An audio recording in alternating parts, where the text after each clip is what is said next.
Bonjour, avant toute chose, je tiens à vous annoncer que demain, je vais compiler les 3 vidéos sur la bataille d'Austerlitz, suivant les conseils avisés d'un auditeur que je remercie et que je publierai demain dans la journée. Nous sommes le 11 février 2026 et je vous propose un nouveau bulletin d'information en Ukraine. Nous allons nous rendre directement sur le terrain et plus précisément dans la région de Soumy, où un train ukrainien a été attaqué par des Guéranes le 6 février, donc dans la gare de Voronezh exactement. Le train était à l'arrêt et a été donc une cible facile pour les Guéranes. Ensuite, sur la ligne de front de Soumy, on note une attaque des Russes au sud de Varachinier, attaque qui a été stoppée par les drones ukrainiens ainsi que leur infanterie. Dans cette attaque, les Russes ont engagé 4 groupes de combat à pied sur des motoneiges et leurs fantassins ont utilisé des gazoducs dans ce secteur. Et dans cette attaque, les éléments les plus avancés de l'infanterie russe ont été capturés dans ce secteur exactement par l'infanterie ukrainienne. Donc cette attaque a eu pour effet d'étendre la zone grise ici au sud de Varachine et au sud-est de Oleksivka, au détriment de la zone qui était précédemment sous contrôle de l'armée ukrainienne. Donc je dézoome pour bien vous montrer cette modification de terrain sur le front de Soumy. Sur ce même front ici, les Ukrainiens ont perdu un canon automoteur, plus précisément un Bodana qui a été détruit par un Lancet le 6 février. Donc voilà pour cette partie du front de Soumy. Nous allons maintenant nous diriger sur le front de Kharkov où on note une légère modification de la ligne de front sur la partie est de la ville de Vovchansk au profit des Russes, où une de leurs positions a été bombardée le 11 février, donc il y a 48 heures dans cette zone boisée. Donc je dézoome pour bien vous montrer où on se situe. Nous avons la ville de Vovchansk qui est ici, et l'avancée se situe ici, juste à la frontière entre la Russie et l'Ukraine. Pas d'autres informations sur la ligne de front. Par contre, les drones kamikazes russes ont été actifs les 9 et 12 février. Et durant ces jours, 2 canons automoteurs ukrainiens ont été détruits. Donc il s'agissait de 2 Bodana, un se trouvant sur la commune de Volokivskie et l'autre au sud, plus précisément de Bili Kolodiaz. Et il y a également eu un Grad, ici ukrainien, qui a été détruit hier dans la journée. Et là également par un drone kamikaze. Nous nous dirigeons maintenant sur le front de Louhansk. Sur la partie nord, je n'ai pas noté de modification ni d'information depuis la ville même de Kupiansk.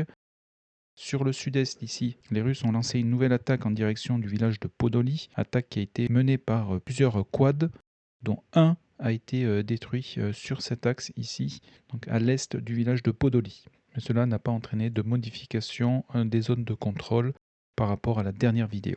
Donc je dézoome sur cette partie nord du front de Louhansk. On continue à se déplacer un petit peu plus au sud, au nord-ouest de Zelenihai, et plus précisément dans le village de Bohul Slavka, et où l'on note encore la présence de l'infanterie russe dans ce village. Et ici, une vidéo a été publiée le 10 février, dans laquelle on peut observer tout d'abord ce bâtiment ici être attaqué par des drones kamikazes ukrainiens, et ensuite, dans un second temps, des sapeurs ukrainiens se rapprochent de ce bâtiment. Ils déposent une mine anti-char et la partie est de ce bâtiment est en partie détruite. Et nous sommes donc dans le village de Bohulslavka, au sud de Kupiansk, où les combats pour ce village se poursuivent. On continue le long de ce front de Louhansk, dans la partie sud et plus précisément sur Liman. On note là également des avancées russes, alors tout d'abord au nord-ouest de la ville, en direction du village de Dobrochevie. Ici, une position russe a été bombardée. L'attaque a été menée depuis Derilovier, ici, qui est sous contrôle russe. Et cette attaque a permis à ces derniers de sécuriser cette partie du terrain, donc en direction de Drobichevier. Et pour rappel, dans ce secteur, une tranchée avait été attaquée par des drones russes il y a une semaine. Et n'ayant pas eu de confirmation visuelle depuis cette date, je laisse ce secteur ici dans la zone grise. Donc je dézoome, on se trouve donc au nord de Liman. Et au nord-est de cette même ville, on note de nouveau une avancée russe, puisque une de leurs positions y a été bombardée le 12 février. Donc pour rappel, au nord-est de Liman, il y a des fortifications importantes ici, que les Russes ont contournées par l'est.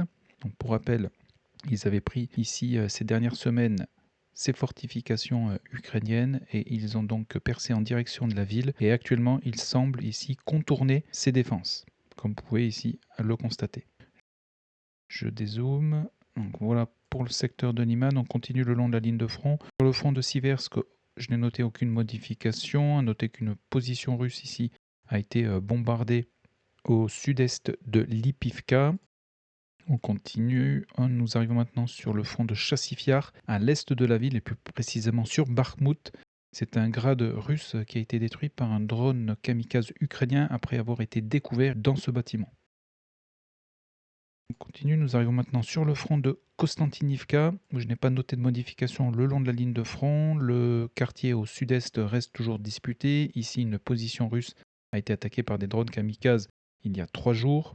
Sur la partie sud, mis à part une position russe bombardée dans le village de Pleshivka, je n'ai noté aucune modification. Par contre, il est à noter que sur la ville de Konstantinivka, les Russes se sont attaqués au pont situé sur le nord de la ville.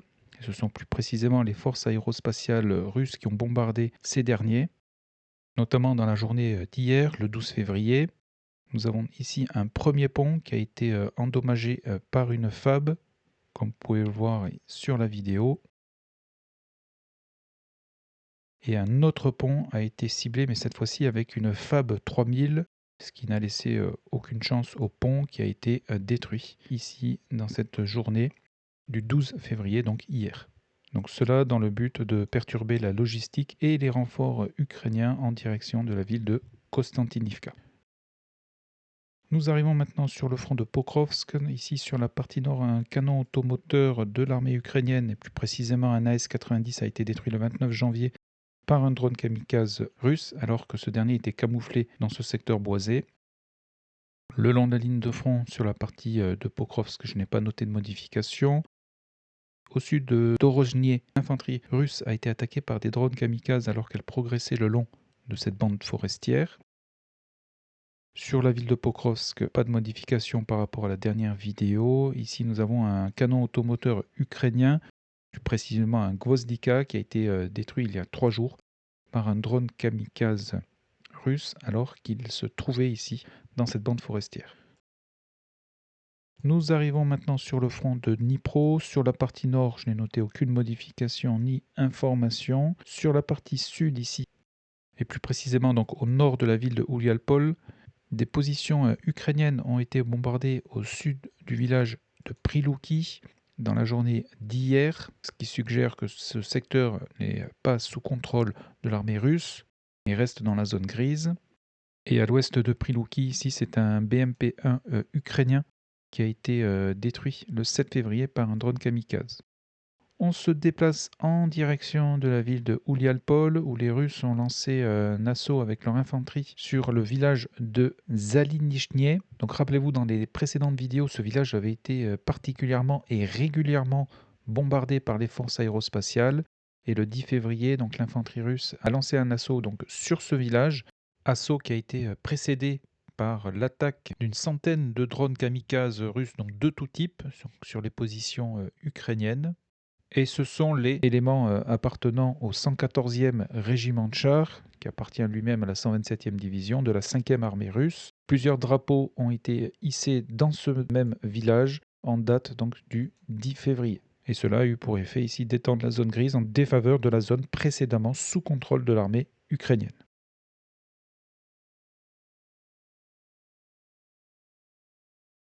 Les forces aériennes ukrainiennes, de leur côté, ont bombardé donc la ville de Oulialpol avec 2 bombes Hammer dans la journée du 12 février, ce qui suggère que l'aviation ukrainienne reste active, mais comme vous vous en doutez, à un niveau bien inférieur aux forces aérospatiales russes. Sur le front de Zaporizhia, sur la partie est, aucune modification. Par contre, sur la partie centrale, au sud de la ville de Orikiv, on note une légère avancée des Russes qui ont sécurisé cette partie du terrain au nord de Robotiné, ainsi que sur la partie ouest, au nord-est de Nesterianka, puisque l'infanterie russe a progressé en direction du village de Novo-Andriivka, qui se situe à l'ouest de Orikiv, et où une position de l'armée russe a été bombardée ici il y a 3 jours, donc sur le sud du village de Novo-Andriivka. Donc je dézoome pour bien vous montrer cette situation ici, où de légères modifications ont été réalisées. Et enfin, sur la partie ouest du front de Zaporizhia, entre les villages de Stepnoïrsk et de Loukianivsky, une tranchée qui était occupée par les Russes a été ici prise d'assaut par l'infanterie ukrainienne dans la journée du 11 février. Et cette tranchée donc se situe exactement ici sur cette bande forestière. Mais à mon niveau, ce secteur était déjà sous contrôle ukrainien, ce qui suggère que les Russes avaient pris d'assaut cette tranchée il y a quelques jours et que cette dernière a été reprise par les Ukrainiens. Et enfin, toujours dans cette région de Zaporizhia, un ouragan, donc c'est un lance-roquettes multiple russe ici, a été détruit par un drone kamikaze ukrainien alors qu'il se trouvait dans ce champ exactement. Donc voilà pour les informations essentielles le long de la ligne de front. À noter que les Ukrainiens ont lancé plusieurs missiles Flamingo. Donc la particularité de ce missile, c'est un mix entre un missile et un drone. Les Russes annoncent en avoir abattu 5 sur 6, ce qui suggère qu'un des missiles a atteint sa cible. Et ces missiles visaient exactement l'arsenal 117 dans la région de Volgograd, cet arsenal que vous pouvez voir ici à l'écran, qui a été visé et qui aurait été donc touché et atteint par au moins un missile Flamingo. Je parle au conditionnel car je n'ai pas eu à ce jour de confirmation visuelle du résultat de cette frappe. Voilà.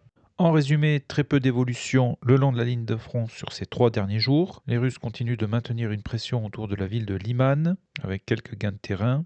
Sur Konstantinivka, les ponts permettant la logistique ukrainienne ont été endommagés ou détruits. Les Russes insistent sur l'ouest de Oulialpol, où le village de Zalinichny a été attaqué par l'infanterie le 10 février.